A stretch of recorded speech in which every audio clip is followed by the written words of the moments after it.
Honorable Mnya. Honorable Chair, it may be a typo error, but how can it happen in general purpose report, in a council chair report, and it consistently is just like that, it continues in every figure, it appears the same figure.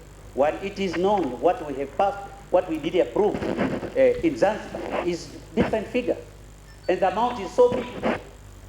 The typing error, it can be a one number. But this is almost 6 digits now. Honorable Speaker, yes. let me actually make a correction. I think, Engineer, you're absolutely wrong. If I remember well now, in Zanzibar, we actually removed the 500,000 for Burundi. I'm just confirming the number now. So, Engineer, please correct your numbers. The House did correct that particular appropriation bill to the amount. The correct amount is the amount which is on my report now. So, Engineer, please look at your facts. There's nothing wrong in this report. Neither is there anything wrong in the Chair's report. It is your recollection of what we did in Zanzibar that is not right. Thank you, Mr. Speaker. Honorable Chair, if we removed, then this figure should not exist in the clerk's office. If that is so, we have to find from the Hansard whether it was removed or not, and what was exactly amount which was removed. Okay, I think let's proceed like this. Okay. The Honorable Mnya is raising very important issues. If you can switch off the microphone first. Yes, he is raising very important issues, which could be typo errors or not, but whatever it is about the figures. And we must have the figures right. So maybe let's listen to him, and the chair of the committee will take note of the discrepancies he is pointing out. Then in your final response, you will correct accordingly. And you need to know that Engineer Mnya is very sensitive with the numbers. Unless you have forgotten the Mombasa situation. Eh? Yes. So you must be paying enough attention when he's scrutinizing these details. Thank you. You proceed. Thank you, Right Honourable Speaker. In order to proceed, I would like now to proceed in budget allocations versus real contribution. Honourable Speaker, it's no longer a secret that we are facing difficulties this Eala or this Parliament due to the reason of funding. It is known. I would like your August House to consider what I'm going to mention now. That in 2013-2014's budget, the contribution was only 94.25%, or was 94%. That means the difference was 5.75%. There was a lag of $2,188,249 in 2013-2014. In 2014-2015, the total contribution, partner state contribution, was 87.57%. In 2015-2016, partner state contribution was 70.5%. That means the difference was 29.5 here now. In 2016-2017, the contribution was 79%. In 2017-2018, the contribution was 65%. In 2018-2019, the contribution, partner state contribution, was only 59%. Now, we can see from this trend that the partner state contribution is reducing year to year. We started with 94%. Today, we are standing at 59% partner state contribution. Mr. Speaker, this is something to notice. This is something where Chair Council should really find out the reason why. It should be the vice versa, but today it is the opposite. Now we are making a budget. The organs are increasing, the institutions are increasing, but the contribution is decreasing, the percentage contribution, from year to year. If the partner state at the beginning they contributed up to 90% of what was budgeted, And today, they are contributing only 59%. This is one of the reasons that we are facing all this hardship for the salaries, for the per diems, for everything. Even the committees, we cannot conduct committees accordingly. This is the one of the reasons. But Mr. Speaker, the partner state contribution is almost constant throughout all years. In 2014-2015, that was the highest. The budget was 124,069,625. Then it decreased. 2015-2016, it was 110 million. 2016-2017, 101 million.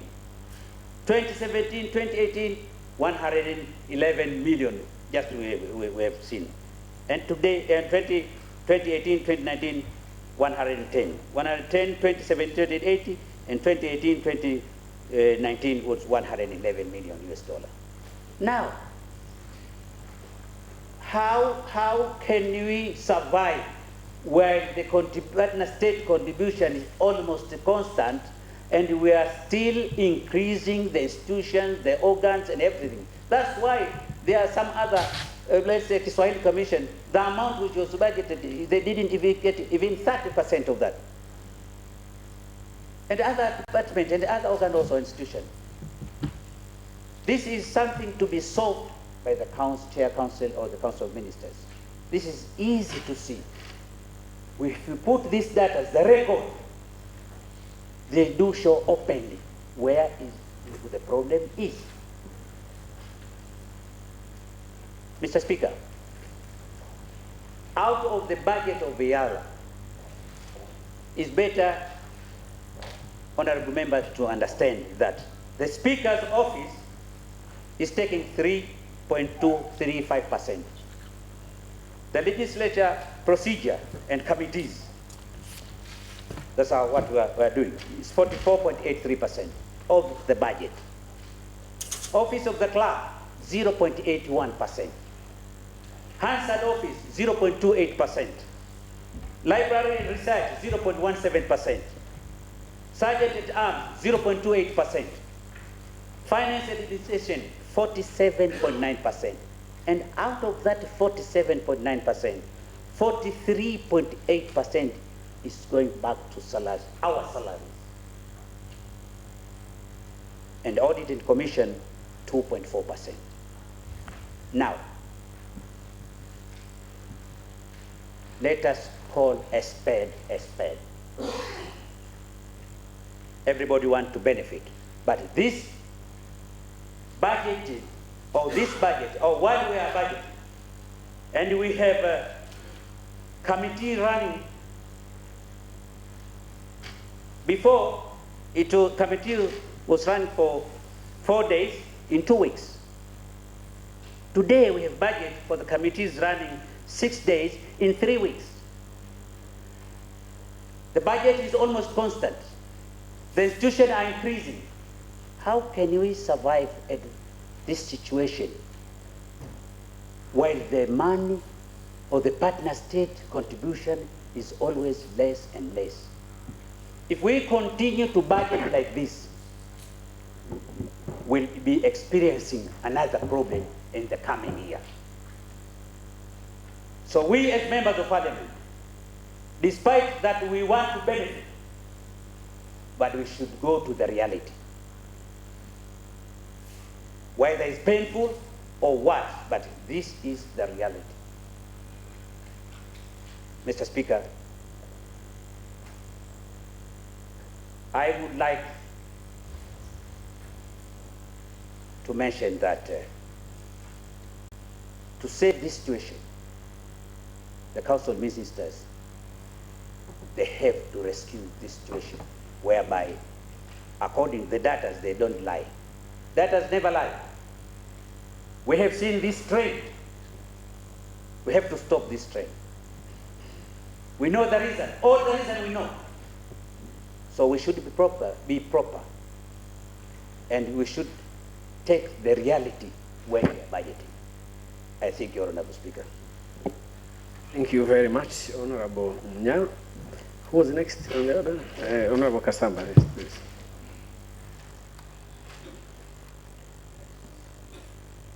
Right Honorable Speaker, allow me to thank the Chair Council and the committee chairperson for the two reports which are giving us the concrete data my brother Honorable Munya has ably analyzed. And I want to congratulate the Council Chair for having given us the insight of the performance of the past budget and the prospective budgetary provisions for 2019-2020. Right Honorable Speaker, allow me to begin with the introductory part where the theme of the year's budget is grounded in transforming lives through industrialization and job creation for shared prosperity. I believe this is the theme for all the partner states, the financial budgets which were adopted some time back, maybe 1.5 weeks back. Transforming lives through industrialization and job creation for shared prosperity. And the performance, I want to commend the Chair Council when he spoke about the performance, that given the accelerated growth within Sub-Saharan Africa, it was attributed. So the growth and the prosperity we are beginning to see in the region, it is attributed to strong agricultural production. This is the opening statement by the Council Chair. And the rapid public investment and private consumption in the past 2 years. Nobody is talking about the public. We are part of the public. Agriculture is private sector driven. And we are giving it a cosmetic lipstick services. Yes, lip services. You know, when you put a lipstick here, you're making sure that you look good. So that's why I bring it lipstick. I hope we are not referring to those who commented. I think to not go into those definitions. I hope you are not referring to those. Honorable Gideon recommended we ban. So I don't want to take you that, but it is attributed to strong agricultural production.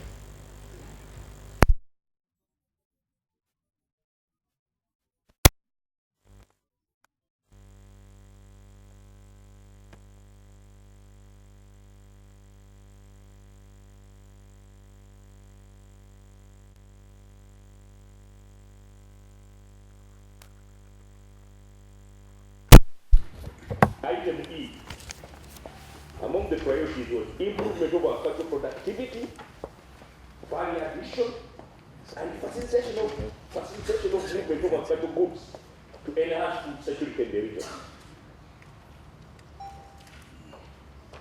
This is a major item which was written as one of the major priorities which was under that consideration.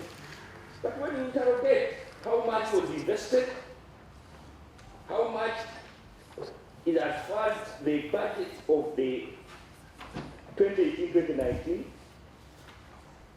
there is hardly anything which looks at enhancing agricultural production. There is no major consideration for value addition. There is no, actually, the intra-trade amongst the East African communities, where they are talking of facilitation of movement of agricultural goods to enhance food security. It is at its lowest. As my brother Honorable Munya has been mentioned, the statistics are going down, but even the intra-trade is going down ever since 2012. Because of the sentiments of growing against each other, limiting intra-trade, failure to facilitate the smallholder farmers who have produced maize, who have produced eggs, who have produced chicken, who have produced carrots. to look for the free movement of goods across the region, which is embedded within our common market protocol. So, Right Honourable Speaker, I want us to call it a spade a spade. This budget, it also goes ahead under my brother's committee chairperson's report on page 3. He mentions the priorities of 2018-2019. Enhanced regional agricultural productivity, industrial development through investment in key priority sectors, including leather and textiles, skills development, technology advancement, and innovation to stimulate economic development. When I've interrogated what is going to be done, what was done, my brother, Honorable Abdul Kadir, what was done, the Secretariat also developed the draft strategies for cotton textiles and other sectors that will serve as policy instrument to reverse dependence on export of raw materials, raw cotton, and hazard skins. That is the only line in as far as enhancing industrialization, agricultural productivity. So, Right Honourable Speaker, we shall sit here, lament, the money is not coming, but we are not facilitating the chicken that lays the egg that sustains the economies of East Africa. The productivity levels of the agricultural sector continues to dwindle. We continue to import, the food import bill is continuing, and we need to look at how we can enhance the productive sectors, which I think, as I conclude my submission, I want to wind up with those. On page 11, my brother Abdul Kadir mentions under the priorities of 2019-2020, enhancement of regional industrial development, agricultural value addition, skills development, technological advancement, and innovations to stimulate economic development. This is a very priority which was mentioned in 2018. It is carried forward, but when you come to the budget, to the productive sector, Office of the Secretary General, productive and social sector, I want to appreciate that much as they've approved $10 million, 623,529. When you look at the breakdown of the activities, because it's the activities which will reflect what is going to be done, from item number 1 to item 6, for sure, we have a lot to do in as far as prioritizing and investing in the real core activities of enhancing the productive sectors. We are missing out in attracting investments in mechanization. We are lacking activities which are talking about improving extension services. We are lacking activities which are talking about cross-border vaccination regimes. Animals don't know borders. So for us to have good phytosanitary standards in the livestock industry, we must have joint activities, cross-border activities, which help improving the quality of livestock, improving the phytosanitary standards, but these are not well captured. So, Right Honourable Speaker, I will not relent my position, given the fact that I also was given the mandate to talk about the East Africans to have food on the table every day, 3 meals a day, the minimum. It is a shame that East Africa is importing wheat, we are importing maize, we are importing cooking oil, we are importing sugar, whereas we can produce these products from within the region. We are denying the East Africans the ability to earn. It means the market is readily available, but other economies are taking advantage of our failure to enhance the productive sector to make sure that we are able to sustain, self-sustaining of our budgets, of our people, and improved prosperity. It is through those enhanced productive sectors that we are creating jobs. We shall offer services for transportation, we shall offer services for value addition, and the agro-industry will be enhanced. I want to support the budget, but I am at a loss that what is given to the productive sector is still a peanut. I thank you so much. Thank you. Thank you, Honorable Kasamba. Honorable Rose, then Honorable Ambassador Fatuma. Thank you, Right Honorable Speaker, for giving me this opportunity to make my contributions on the budget speech and also on the budget that was laid on table. First of all, I want to take you through on what should have done, what should have been done, and what has been done, or how it should have been done. Right Honorable Speaker, I want to refer members to the Budget Act. For those who don't have the Budget Act, let me read. Section 4 of the Budget Act says that the Council shall not later than 30th day of April in each financial year submit and lay before the Assembly the budget of the community for the next financial year. It's a command, shall. It said the Council shall, not later than the 30th day of April. Then upon that, the Speaker shall, after the budget is submitted to the Assembly under Section 1, commit it to a committee of the Assembly. Right Honorable Speaker,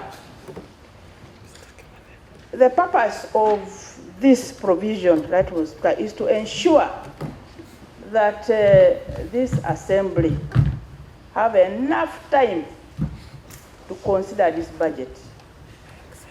And you know, once a document is laid on table, every member, upon that document being laid on table, is entitled to a copy.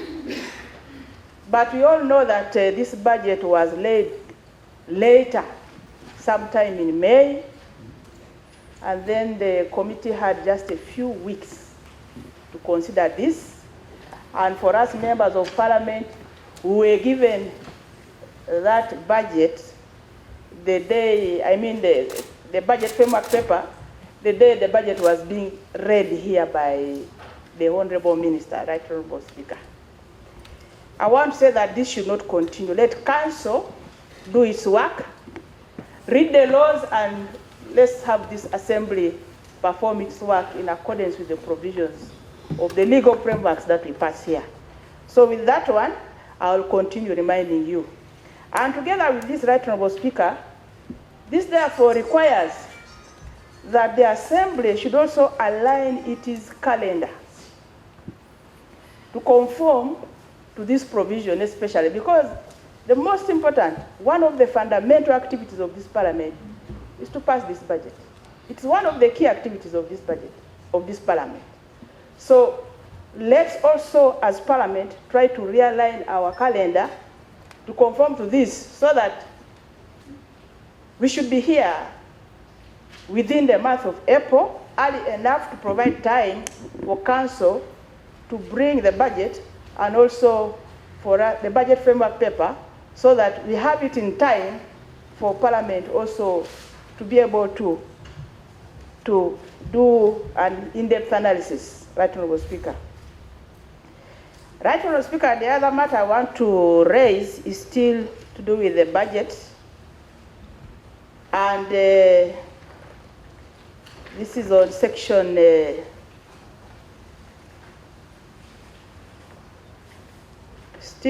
I'm going now to 5.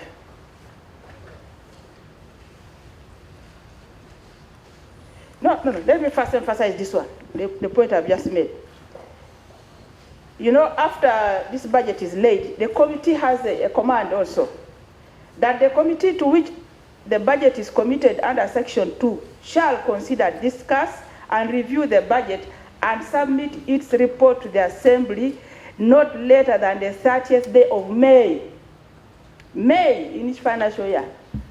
We were totally behind the provisions of the law. This budget was brought sometime in, actually we considered it in June, this month. So we are breaking our own legal frameworks that we are passing here. Right, Honorable Speaker, Section 5 of the Budget Act on policy statements. It says, the Assembly shall analyze programs and policy issues that affect the community budget and where necessary recommend alternative approaches. 5.2 says, in accordance with subsection 1, the one I've just read, the council shall cause to be laid, shall, it's a command, shall cause to be prepared and submitted to the Assembly a policy statement of the community on the budget submitted under Section 4 by the 30th day of May in each year. This one was not done. Even in the last financial year, nothing was done. But this is a provision of the law. So in the future, when you bring the budget here, my work is to continue reminding you, but I also want you to be proactive, Council, so that we don't omit these very fundamental provisions of the Budget Act. 5.3 says, a policy statement made under subsection 1 shall be in the form prescribed by the Secretary General and shall reflect data on value for money and extent of achievement of the objectives, targets on money received and spent. The Budget Act is very clear. I think I've explained, and I do not want to explain further. My only request is that let's do our work in accordance with the provisions of the law. Right, Honorable Speaker, I was a member of Parliament for a good 10 years before I joined this Assembly. Just like many other members here, I've been members of Parliament. Now, let me talk about my country. Before the budget is presented to Parliament, a week before, there is what they call State of the Nation Address. The State of the Nation Address is an address where His Excellency the President comes and makes an address to the nation on the achievements so far, and also gives guidance to the nation on where we are going. And also that guidance is reflected in the budget that will be read a week after. So, Right Honourable Speaker, I'm yet to hear, for this time I've been in this Assembly, what they call the State of EAC Address. I believe the State of the East African Community Address, which I want to believe should be read by the head of summit, should normally come before the budget.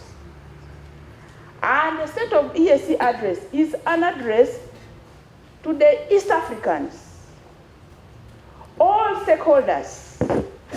It would be an opportunity for the citizens of East Africa to know where we are, what we have done, and what we plan to do for them as a community. I believe it's an address which would focus mainly on the protocols, what we have achieved, the challenges, how they intend to address these challenges, and the way forward. So, Right Honourable Speaker, we are going to celebrate 20 years of EAC. And I believe it's not yet late. I would request the Council of Ministers to find the time to talk to our members of the summit so that this year, as we celebrate 20 years of the East African community, we have an address on the state of the East African community. I believe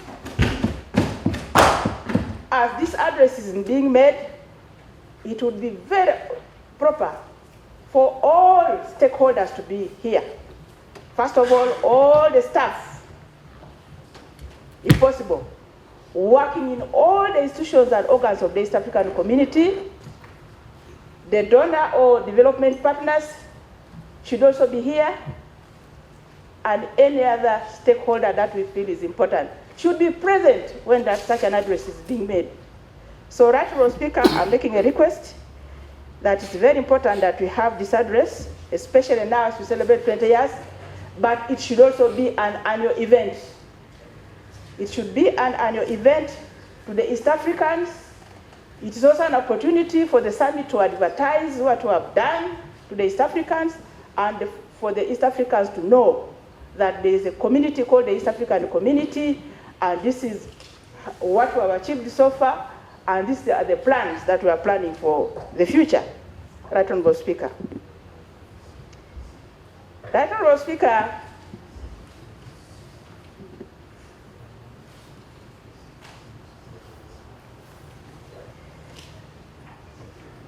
I also want to now look at the budget that was presented, Right Honourable Speaker. I remember in the last budget presentation which was made in Nairobi, I made a request to Council and the Secretariat that, you see, when the budget is being presented, together with that budget, as it is being laid on table there, it should have organograms for all institutions, for all organs and institutions of the community. It should have, if the intention is to recruit, each entity should also provide recruitment plans. Along with this budget should also come procurement plans and work plans. All this is to help us comprehend the budget. Right Honourable Speaker, I'm yet to see organograms being presented together with our budget. I'm saying this because, Right Honourable Speaker, sometimes when we allocate monies here, we believe that there is enough capacity for the entities that have been allocated these funds to implement. It's an assumption.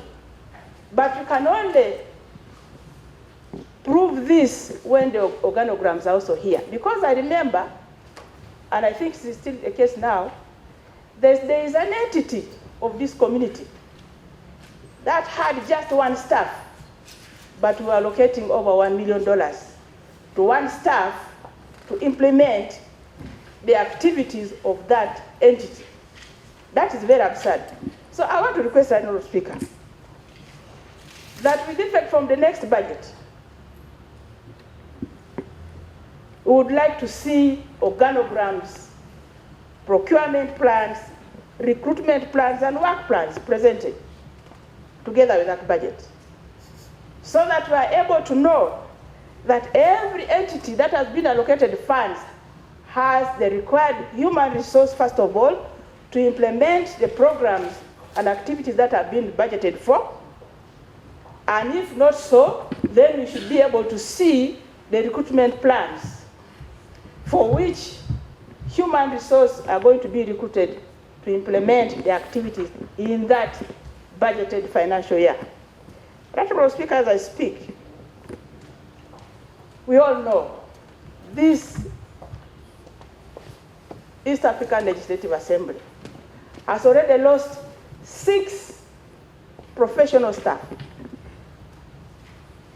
And the departments that have been heavily affected are the Hansard department and then the clerks department.